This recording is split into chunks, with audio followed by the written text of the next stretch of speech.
Golden Spiral Media presents The Blacklist Exposed. The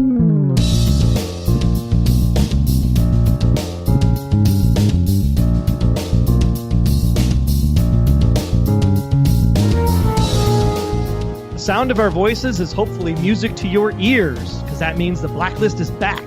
Welcome to the award-winning Blacklist Exposed podcast. I'm Agent Troy Heinrichs. And I'm Agent Aaron Peterson, and we are going to kick off Season 5 with the sweet, sweet sounds of series music composer Dave Porter's voice in this interview featuring his latest soundtrack from The Blacklist, which is on sale now. Show notes and other intel for episode 90 of The Blacklist Exposed can be found at theblacklistexposed.com. Well, hope you guys all had a great summer. We are back and better than ever. We got some few housekeeping things for you before we get into the interview with Dave. First and foremost, in case you missed it, the show is coming back Wednesday, September 27th at 8 Eastern and Pacific, 7 Central. So it is a week earlier than the October date that they originally mentioned at the end of last season. So Wednesday, September 27th, do not miss it. So it's going to be awesome. It's not Easter like you put in the show notes. It's Eastern. Is that correct? Eastern. All right. Eastern. I thought I was I'm not free. Ron Burgundy. You are Ron free Burgundy. until like April. I'm like, I guess we're not podcasting for a while, huh? Number 2, because the show will be on Wednesdays, we will be releasing the podcast a day earlier for all of you. Yes.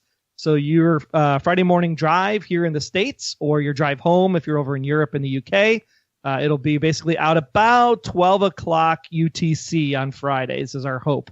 So if you're good there, you'll be ready to go. So Fridays will be the new release date. And because of that, if you want to submit your thoughts or theories or feedback to be on the show, you want to get all of that in by 1800 hours UTC. That's about noon here in the States on Thursday, because we'll be doing the recording on Thursday night. So if you want to be part of the show, noon Central is the cutoff for your feedback. So with that, profiling questions are back, and we'll kick off the usual season opener. What is the first thing we're going to see in season 5? Anybody that's watched the first couple minutes is not eligible to play.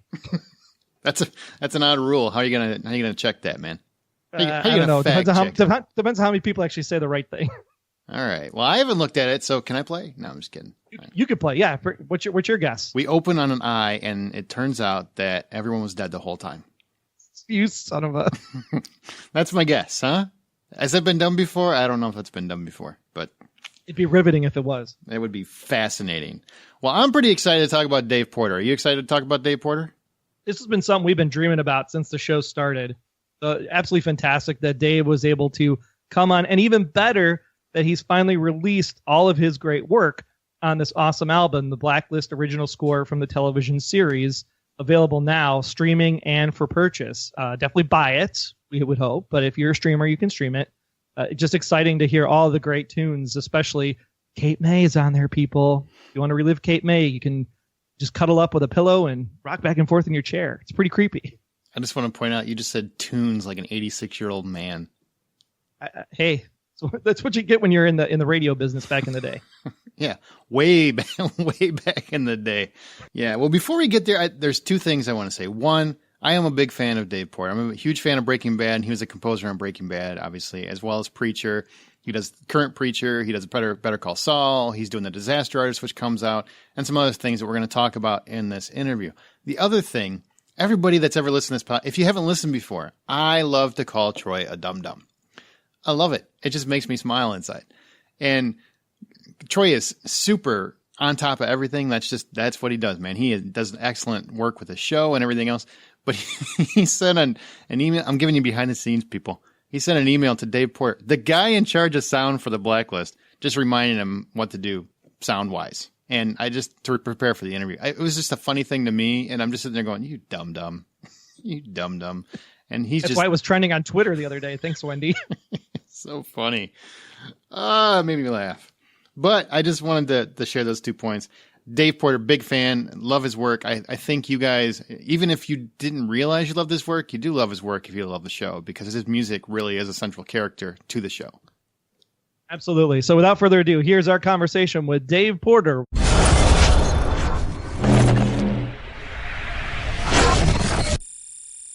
How are you, Dave?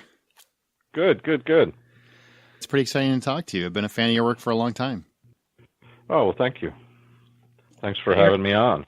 You bet, absolutely. Glad to be promoting the album. Came out today, right? Is that what I understand? Yes, just right now, literally today.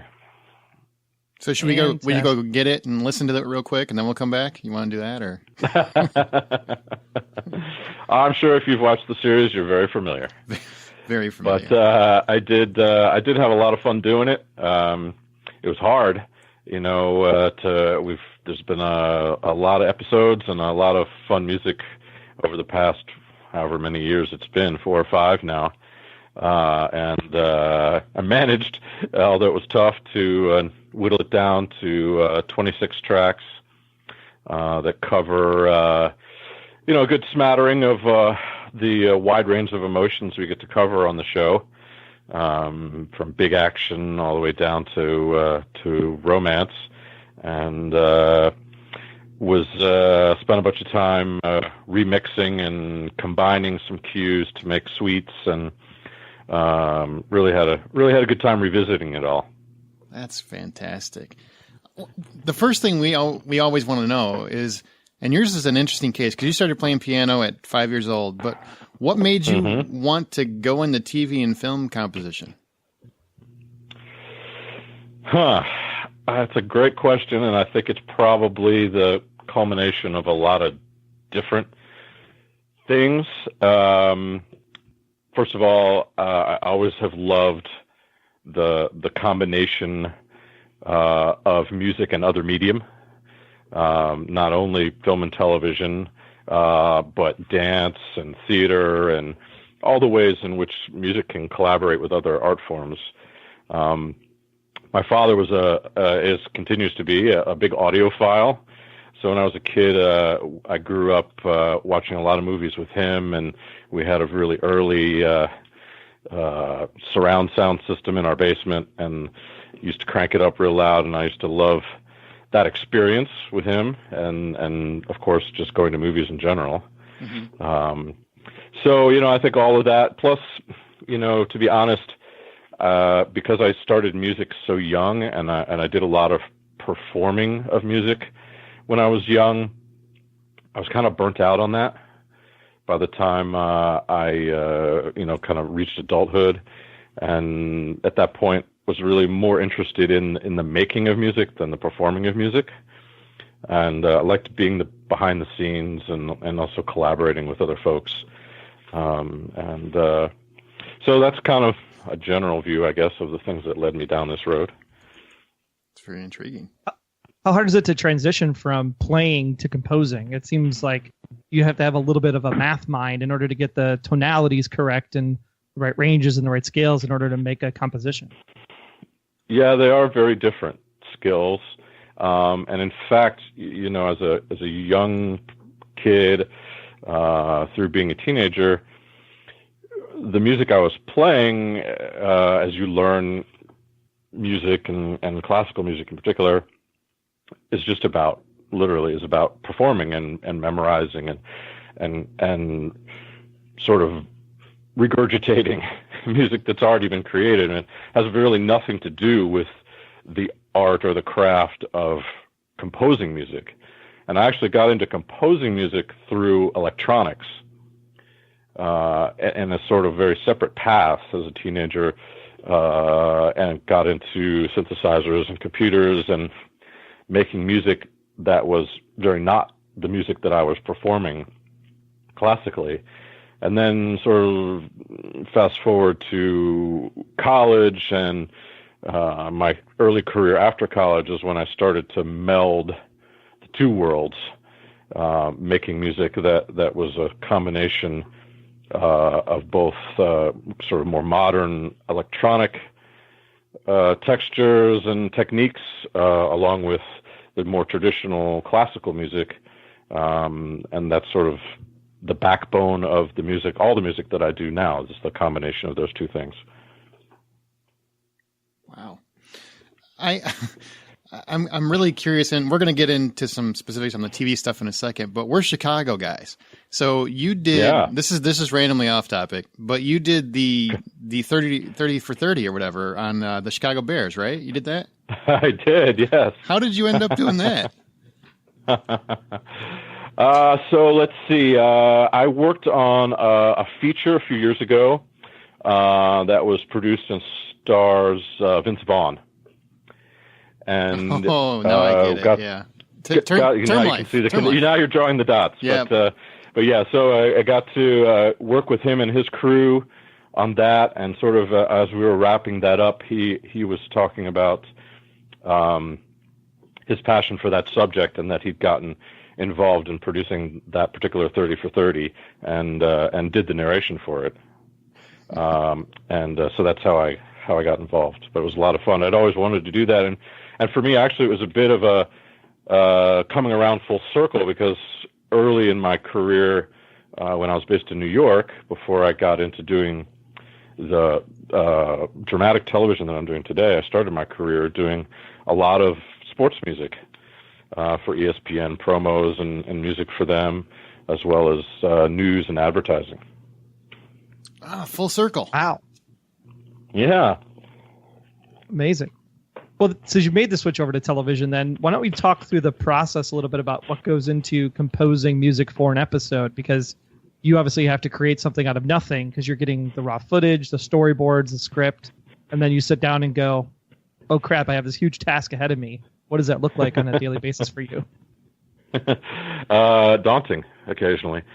No, there's no question, and the Blacklist is in some ways the extreme example, because of the number of episodes we do, and the very tight turnaround times that we have to do them, which is just a function of how the schedules work. But yes, I certainly have access to scripts and storyboards and all those early versions, but to be totally honest, because I'm the last step of the production process, music and sound are the last things to happen to an episode, and I'm up against it all the time. Usually by the time I'm aware of an episode or watching an episode, it's pretty much done, except for the music and the sound. And typically, we get them, within a week of when they air. Oh, seriously? Yeah, it's a tight production, and sometimes they're still tinkering and making improvements and visual effects that get added and stuff like that. So, it's not uncommon for me to be still writing music within a few days of its air date. That's insane to me. That is insane to me. So how do you? It's part of the job. I mean, I think that what defines TV and film composers sometimes over other people who write music is, the ability to be able to do that, hopefully at a high level, quickly. So is there a certain direction that's given to you? Like you get the show and they're like, okay, here we want a very dramatic score. Here we want a very action or do you just know the beats because you know the show? Well, I think we've reached that point now. Mm-hmm. We're beginning in season 5. And I think that's typical of any TV show. If you're lucky enough to get on one that's successful and goes on for a while, you learn the nature of the show, and through the music, hopefully you've helped define the nature of the show. And so it becomes organic in that when I see an episode of The Blacklist now, I mean, there's always exceptions, but for the most part, when I'm watching it, I have a feel for what it needs and which direction John Bokenkamp would want to push a story or augment through music, because we've had a lot of conversations about it over the years. When you first start, though, it's much more intense, and there's an awful lot more back and forth, mm-hmm. And more experimenting. To be honest, you on a new show, you're going to throw a lot more stuff up against the wall to see what sticks. But over time, there's less and less of that, and it just becomes more really fine tuning and staying on message, staying with what really works. And that's, a lot of different things for the Blacklist because it's pretty varied, but that's kind of where it sits. It's got to be weird though, because when you watch an episode of the Blacklist, I mean, much like Bryan Cranston said, that the music almost becomes a separate character of the show, and we actually feature the music on our podcast during the character section. So when you're watching something without music, I mean, how weird is that for you? Because it's just, cars driving, people shooting, people talking, but there's no, like, how do you know, like, this is going to be the dramatic swell that comes into the big kiss or the big chase crash scene? We were talking to a friend of mine who was doing promos and literally had this same exact promo cut with intense music in one and then kind of lovey-dovey music in the other. And it really sets a completely different experience of what that show's going to be. No, it does. And there's no denying. And part of why I love what I do is the power that music has over people's experience when they're watching this stuff. I think for me, to be honest, and maybe it's a bit sad, is that I've been doing it for a while now, and I've done a lot of episodes of TV that I don't think about it too much. I mean, I'm reminded of it when I have a visitor to my studio, and they're watching the show and there's no music in it, and it seems very alien to them. To me, I guess I see it like that all the time. And to be fair, what I see when I watch, and I'm just fortunate to work on some really good television, but I see the hard work and the great effort that's gone into the show before me. One of the beauties of being last in the chain of production is that I get to see it nearly done. I mean, I really am watching basically a finished product other than the music and the sound.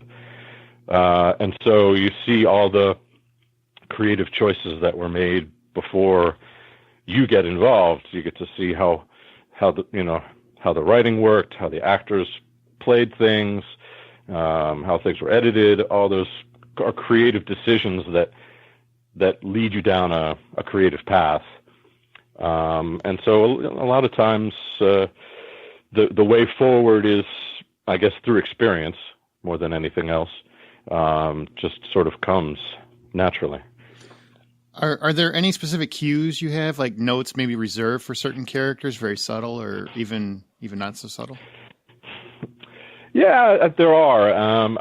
If you're familiar with my work on other shows, you may know that I'm not big on huge, overt, sweeping themes.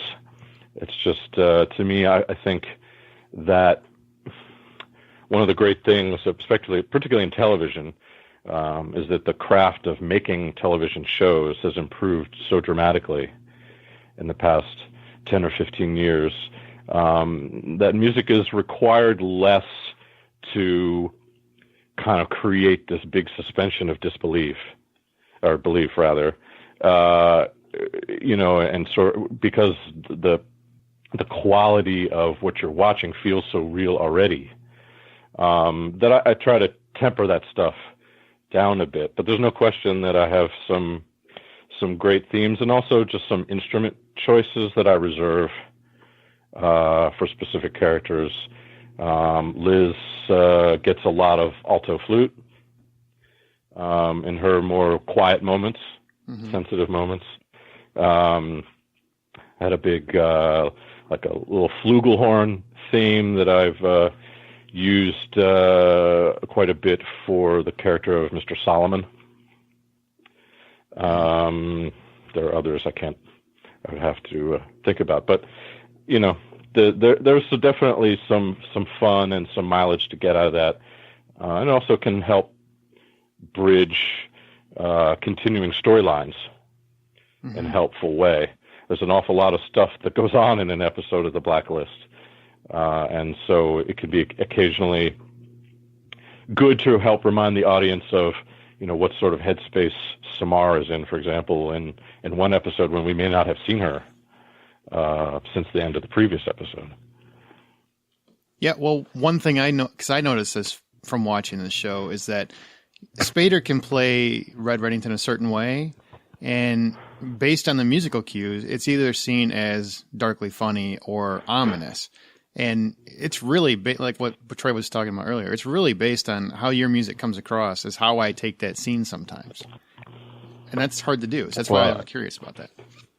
Yeah, no, and we do have discussions about that at times. I mean, how great is James Spader? I mean, he can turn scenes around on a dime. Mm-hmm. And that's what we try to do, to be honest, the most is give him the freedom to portray Reddington in the way that he does. And maybe if anything, I'm helping hopefully to highlight those very quick turns that he makes from, being sardonic or downright funny to being deadly serious. Because I don't think we ever want to forget that his character is not at all a nice guy, even if we're rooting for him. I have to remind people of that every episode of this podcast, Dave. Every episode. I am convinced you could have Red Reddington take a baby and pitch him off a bridge, and people would be like, the baby had it coming. I mean, really.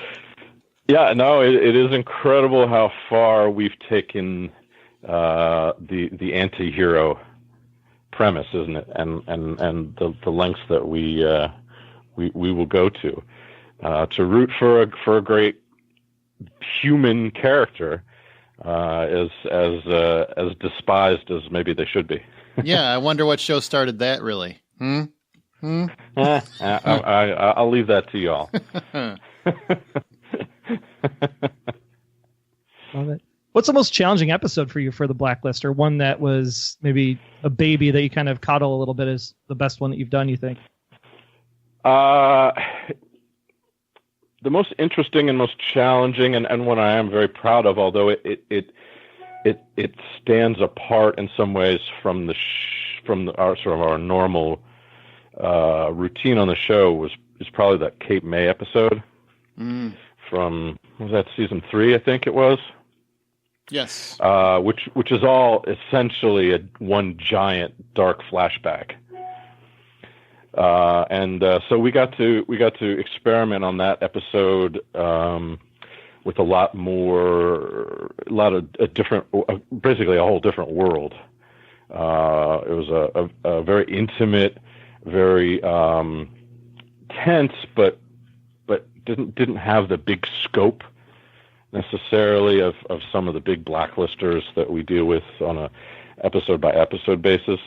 So it had some moments of sensitivity especially for James Spader's character, which we don't often delve into, which was interesting and fun.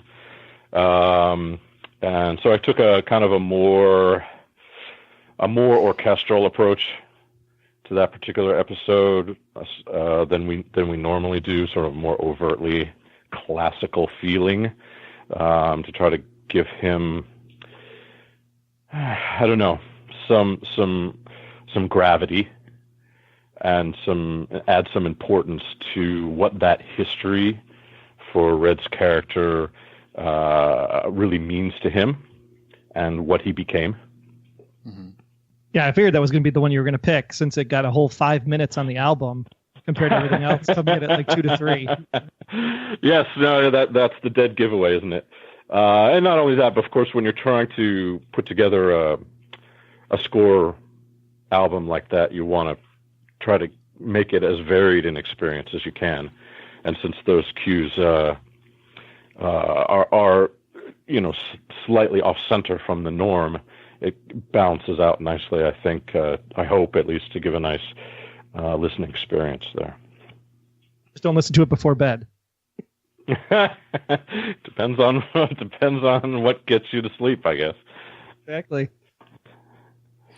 I want to ask you a little bit, just real quick, on like a TV question kind of thing. So when you get the show and you're scoring it, and you see a scene that maybe isn't required a whole lot of music, but you see a scene that's maybe like 2 or 3 heist scenes are a perfect example. There's a lot of walking around in a heist. Redemption, I think, is probably one that would probably come up for that. There's a lot of walking around, people looking ominously, and if you take the music out of it, not much exciting is happening. You really don't know that it's as exciting as it is. So is that something that you notice as a composer that you need to add music here to get this going? Or is this something where the director or the showrunner say, make sure you add music to there to get that going?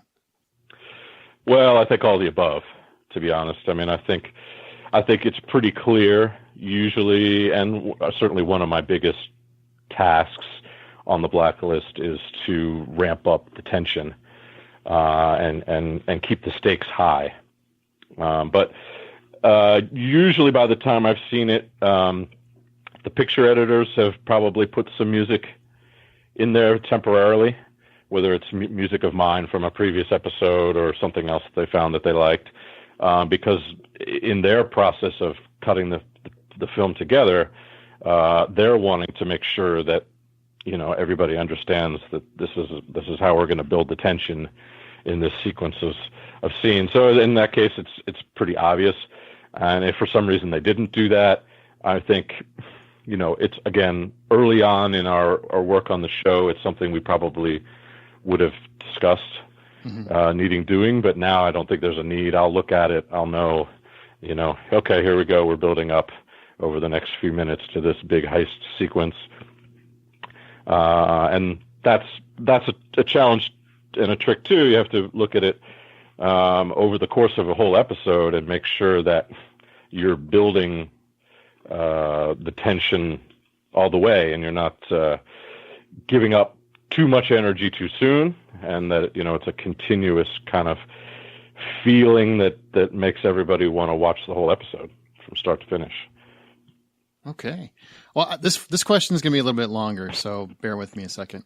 All right. I know you get asked about it all the time, but that is the price of brilliance, my friend.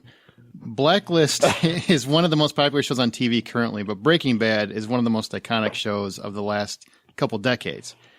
I want to know, what was it like composing for a show like that? It's honestly one of my all-time favorite shows. And was there anything different once you realized you were actually part of the zeitgeist? I mean, like, you're part of pulp culture forever. Yeah, I mean, I think all of that over the course of it. Personally, I'm of course very, very lucky to have been a part of Vince Gilligan's world now for 10 years and counting.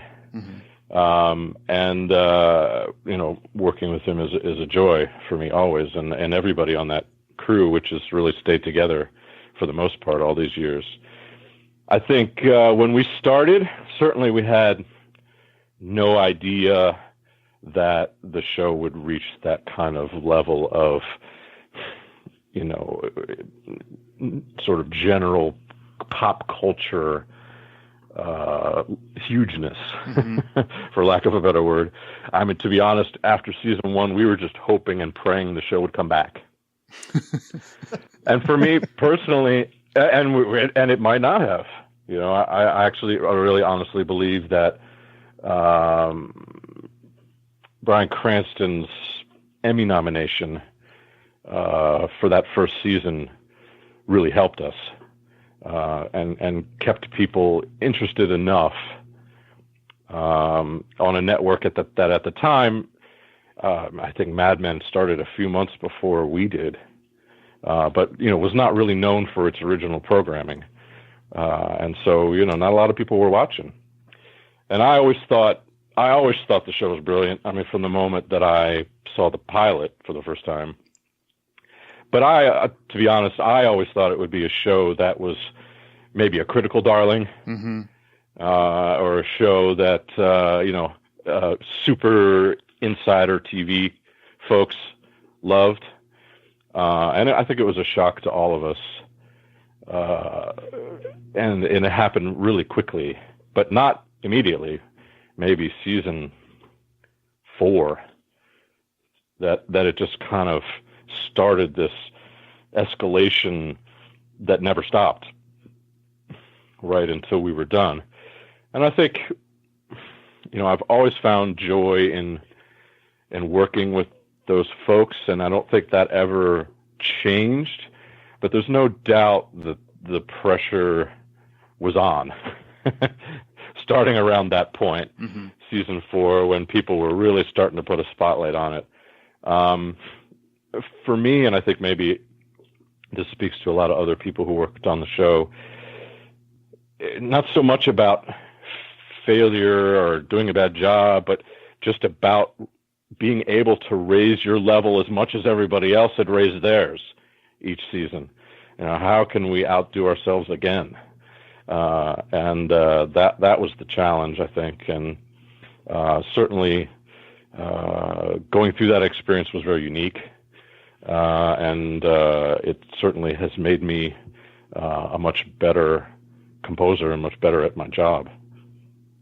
Well, and one thing that always stood out to me from that era, and actually Troy mentioned it earlier, was Bryan Cranston himself quoting the music as being a character of the show. I hadn't heard, not many actors have said that over the years. I mean, Miami Vice, but that was more of a soundtrack thing, not so much a score. And he really emphasized that the music was such an influential part of the story, and it did tell. And that's the opening theme song alone. I mean, it's in my head. If anybody talks about drugs, I hear Breaking Bad in my head. Okay. It's a weird thing. I see like an expose on Dateline. I'm like, I just hear the whole thing in my head. Okay. Not sure what that says about me, but that's okay. That's a good thing, I think. That's okay. Good thing. No, I mean, obviously, I was very fortunate and blessed that everybody on that show, from Brian and Aaron to Vince and Peter Gould and everybody, really early on embraced the role that music could play on the show. And again, one of the things that I think that was special about Breaking Bad, particularly when it was first coming out in the general landscape of TV, is that the quality of everything was so high. The performances, the writing, the cinematography, that it enabled me as a composer to not have to worry about enhancing, a subpar acting performance or some quickly written dialogue. It really enabled me to focus the music purely on helping to tell the story. And it's something that more and more TV shows have done over the past 10 years. And I think it's a usage of music that's much stronger and lends itself to being a more powerful helper in creating TV shows. Well, and to build on that, does that experience, that just zeitgeist that thing created, does that increase the pressure when you sign on for other shows like Blacklist, Better Call Saul, and Preacher? I mean, I think what it's done is it's made, in the television landscape, it's made for a lot more competition. I mean, it's easy to see, I don't know about your DVR, but, there's a lot of good TV out there now. Oh, yeah. So just in general, it's absolutely raised the bar for all of us, which is a good thing, to be better at what we do. I try to look at projects as each their own animal, and I think if you listen to the music from Breaking Bad and then the Blacklist and then Preacher, for example, you would find some similarities perhaps that are innate to me because of the way I work and what things resonate for me musically. But I hope that they each have their own voice, and I've both been lucky and have worked hard to mix and match projects that are diverse enough that I'm not treading down the same path creatively, because that wouldn't be interesting to me, A, and B, wouldn't lend itself to interesting results either. Is there any kind of scene that's more difficult to write music for than other kinds of scenes? that may be different for every composer and what their strengths and weaknesses may be. For me, I think the toughest thing is often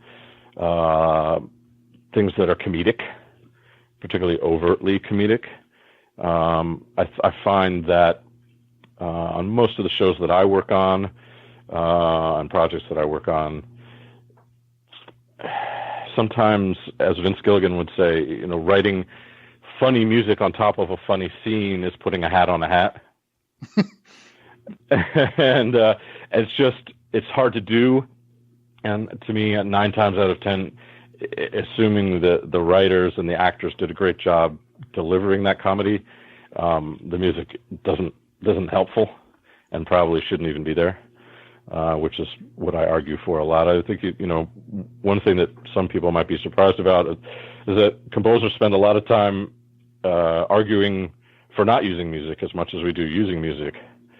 And that's maybe the first and most important choice that we always make in all of these scenes. And it's not because we're lazy or looking to do less work. It's that, by definition, sometimes the less music you use, the more impactful it'll be when you do use it. And then do you get to decide when they use your stuff versus, say, a song that they pick out for the particular scene? Generally speaking, that's a conversation that we have, and it varies from scene to scene. Sometimes the usage of pop music, for example, can date itself all the way back to the script. I mean, it could be something that was chosen very, very early on in that sense, and so it's preordained. In other cases, it just comes down to how things are edited, and how each show or movie you're working on uses music. Kind of defines, the role of when the music choice is going to be source or score.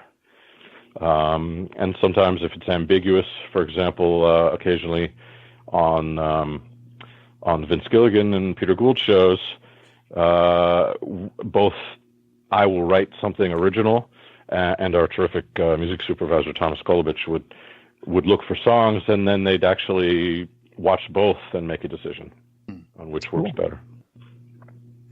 And it's interesting that you talk about the TV aspect and how it's been growing, because we've seen a lot of actors coming from film to television, especially looking at the Emmys this past week. But you in this case have said, okay, I've done TV for so long. You're like, let's go ahead and start dabbling back in some film again. You picked up with The Disaster Artist. Talk about the difference between the TV process versus the film process a little bit. Yeah, it's been interesting. I'm sort of, as you point out, the salmon going the other way.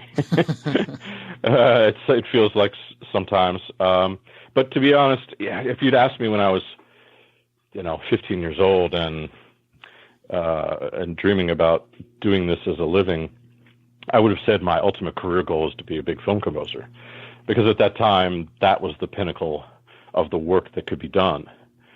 Now it's a very different landscape out there, and there's television that's definitely the equal of most of the movies that are getting made these days, if you ask me personally. And so I see it as an opportunity to, again, be diverse, to be able to work in both film and television, to keep me fresh and to keep presenting myself with different creative challenges. And there's no doubt that working in film versus TV, while there's plenty of similarities, there's also lots of differences.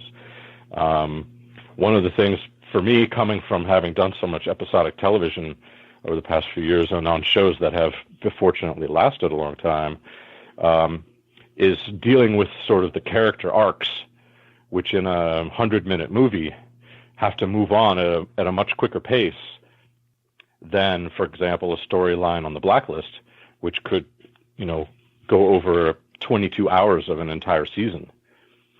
And so creatively, you have to maybe make choices that are a little more definitive, move a little quicker in your pacing and how you're helping the story along. That's one difference. The other difference from a purely production standpoint is time. there tends to be a good deal more of it in film than there is in television. Time to experiment, time to just work on things in general, which can be, of course, both a blessing and a curse.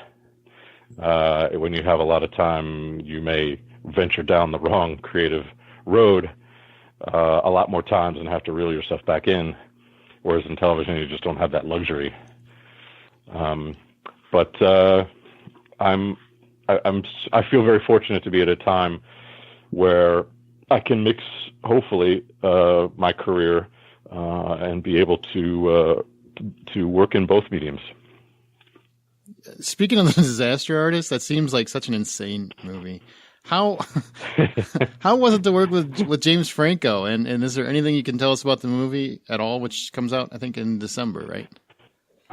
It does, yeah. I'm just actually back from Toronto, where we premiered at the film festival there, which was a ton of fun. It's a crazy movie, but it's really, really great. And my experience on it was just wonderful. Obviously, I write the music for Preacher, which is executive produced and often directed by Seth Rogen and his partner Evan Goldberg. And so through them, who are also producers on the Disaster Artist, I got to meet James Franco and collaborate with him on the Disaster Artist. That's how I got involved. And when I got on it, it was mostly done. They were going to do some reshoots and stuff, but they were pretty much there with the film, and so I got to watch it. And as someone who was familiar with the Room, which is the movie on which the Disaster Artist is based, but hadn't actually ever seen it, it was fascinating to me and to delve into that whole world. And so I lost myself for a week in watching the original or trying. It's hard to get through. It's hard, man. It's hard. It is hard. And just being astonished at James's performance in it. Does he do it through the whole? Truly something to behold. Does he do that through the whole movie? Because he was wonderful just in the trailer as Tommy. Oh yeah, no, it doesn't stop. it just gets more impressive as the movie goes on. It's truly, and to think that he was directing too at the same time, himself as a director directing himself. I don't know. There's some too many layers of craziness in that, but it was great. He's a terrifically talented and smart guy. And we had a lot of fun doing it. Oh man. For people that don't know what that is, The Room is a movie that is really, really not good. And was directed by Tommy, I don't know, how do you pronounce it? Is it Wiseau? Wiseau, okay. Yeah. He was the director, and if you have to see him talk to, because it almost looks like James Franco is mocking him in the trailer, but he's not. That's the guy. It's just you just have to see it. That's right, and I think that was the trick of the movie, without giving too much away. I mean, I think it would have, this is a story that's based on a book written by Greg Sestero, who also starred in The Room, and it would the easy cop out way to make that movie would have been to make fun of them for having made this, what's referred to sometimes as the Citizen Kane of bad movies. But in truth, it's a success story, and a story of a great friendship of two guys who took a crazy risk that actually panned out. Maybe not in the way they imagined it would, but the movie has become a thing. The original Room is successful, still plays monthly all over the world. It's become sort of that Rocky Horror Picture Show kind of thing. And so it's a really fascinating story. I was just really, really fortunate to get to work on that. I'm excited. I hope everybody will go see it. Yeah, for sure. Yeah, it looks really good. And it absolutely doesn't require knowing anything about the original to go see. It's fun either way. I think if you are familiar with the backstory, it's all that much more fun. But it's certainly not required. I was at South by when it premiered, and I wasn't able to make it to that one, but people went nuts. They just went nuts. Yeah, I was there. Yeah, it was a great time. Oh, too. I was right next to you. I was like right in the next theaters in the stateside, I think. So. Oh, you missed out. It I was did. so much fun. Always fun to go to Austin. Yeah, great time. Well, clearly the career is storied so far, but definitely not over. So if you had your one composition, Dave, that says this is the mountain that I need to get over that mountain with something new, what's that one composition for you that's the most challenging, the most rewarding, uplifting? The measuring stick. You mean of things that I've done already, or things that I dream of doing? Well, what's the one you've done so that we know what the dream is going to be above? Ah, okay. Wow. You know, it's tough. I mean, because again, they're all so different. And for me, it's hard to single out pieces of music because I think our job as a film composer is to be collaborative.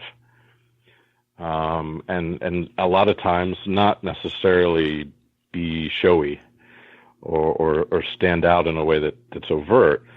And it kind of all comes down to the marriage of the music and whatever else you're working on. Certainly, I mean, I have some moments from Breaking Bad that, were my highlights from working on that show, Jane's demise, the crawl space scene, the disassemble scene when they take the boy apart in the motorcycle. Oh, yeah. Season 5. Yeah. And of course, when we, for the first and only time, bring the theme back into the show itself, which is in Granite State, the penultimate episode. Those were highlights at a time, and obviously a very, very special project. But having said that, I'm super proud of things I've done on most things. There's some great stuff in the Blacklist that I'm very proud of, and in particular some of the big action scenes that I hope I've maybe attacked in a way that's fresh. And in Preacher, I've been so thankful that in season 2, which just wrapped, that we got so much face time for the Saint of Killers, because I love writing music for him. It's been super fun, and just this last year too, I was fortunate to get a really beautiful scene in the finale of Better Call Saul, where Chuck kind of goes over the other side, if you will. Yeah. And so I'm so lucky and feel so fortunate to be able to work with so many bright and incredibly talented folks. And if I can, my whole and only goal moving forward is to try to keep myself in the mix and surround myself with people who are smarter than I am, and be lucky enough to have more opportunities like those.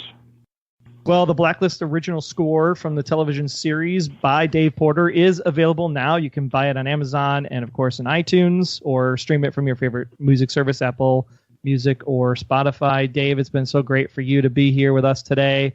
Just excited for season 5 and see where we take things now that Red's going to have a little more fun, it looks like.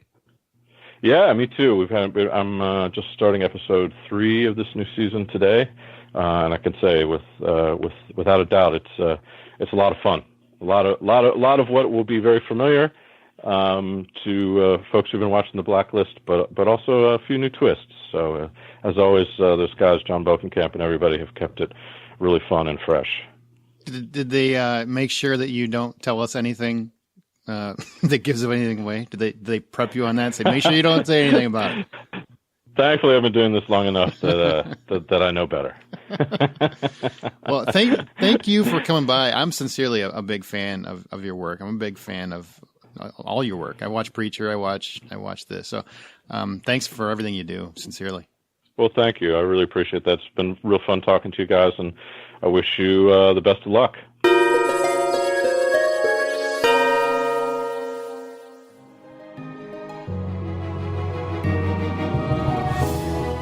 Journey into the endless realities of your mind with the Electric Dreams podcast. From the genius of Philip K. Dick comes a series of short stories adapted for the small screen by a creative team including Ronald D. Moore and Bryan Cranston. And each episode of the anthology series will be dedicated to one of Philip K. Dick's stories. This series will expand the realm of possibility beyond the realm of reality and make one take a deeper look into their own existence. Join Wayne and Steve on the Electric Dreams podcast on Golden Spiral Media. Hi, it's Megan Boone, and you're listening to Blacklist Exposed on Golden Spiral Media. All right, well, that will conclude this episode. Be sure to follow us on Twitter at the Blacklist GSM because you may see some tweets about other projects we have going on at all times. You never know what's going on at the Blacklist GSM. Don't forget to follow us on Tumblr, Instagram, and join the Facebook group. Lots of good conversation happens over there. Very spoiler sensitive, so if you're thinking about, I don't want to join because there's spoilers, we do a really good job of keeping those out of the group. So come on over, talk about the Blacklist. There's a lot to talk about because people still don't think that he's her father. Can you believe it? They told you he is. Everybody on the show believes it. Why don't we believe it? That's for you to discuss in the Facebook group all season long. Yeah, and I want to clarify. It's not that you can't talk about spoilers. You just have to find the threads where spoilers are clearly marked. That's the big thing. Just so we don't want to spoil the fun for anybody else. And once again, thanks to Dave Porter for coming by the show. Really, really appreciated talking to him. I hope you guys enjoyed my fan gushing. I did. I had a great time. That's going to do it for this episode. I want to mention real quick, we are going to be covering each episode of The Blacklist, and it was, I think, renewed for a full 22. So yes, get ready. Strap in, kids. We're going to be doing this thing for a while. And we're going to be back. We're going to, as soon as we can after the premiere, we're going to hit that one running. And I hope you guys are just ready for a great season. I think everything I've seen shows that they are going to have a lot of fun this year, just like Dave said. And I'm really looking forward to that. I really am. You can subscribe to this podcast so you get all these exciting interviews. We got a couple more possibly coming up soon, so you don't want to miss them. So subscribe in Apple Podcasts, Google Play, or you can just visit the website and listen there. But subscribing, make sure you get it automatically. It's like it does it for you. It's science. Science. If you're really on the go, like Red, make sure you download the app for iOS or Android. You can do that as well. You may also find all the intel and analysis for our discussion with Dave Porter and links where to buy the album by visiting theblacklistexposed.com. Big thanks for listening, guys. Don't forget to answer our profiling question. What is the first thing we will see when Season 5 opens its eyes and we realize everyone was dead the whole time? It's purgatory after all.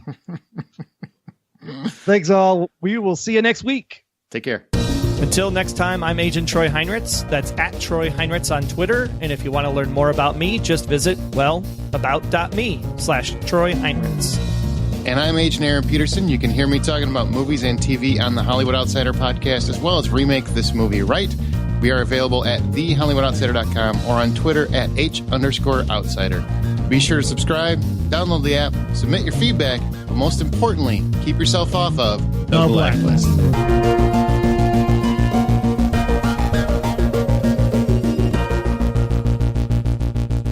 The Blacklist Exposed is a Golden Spiral Media production. Find more of our great podcasts at goldenspiralmedia.com/podcasts.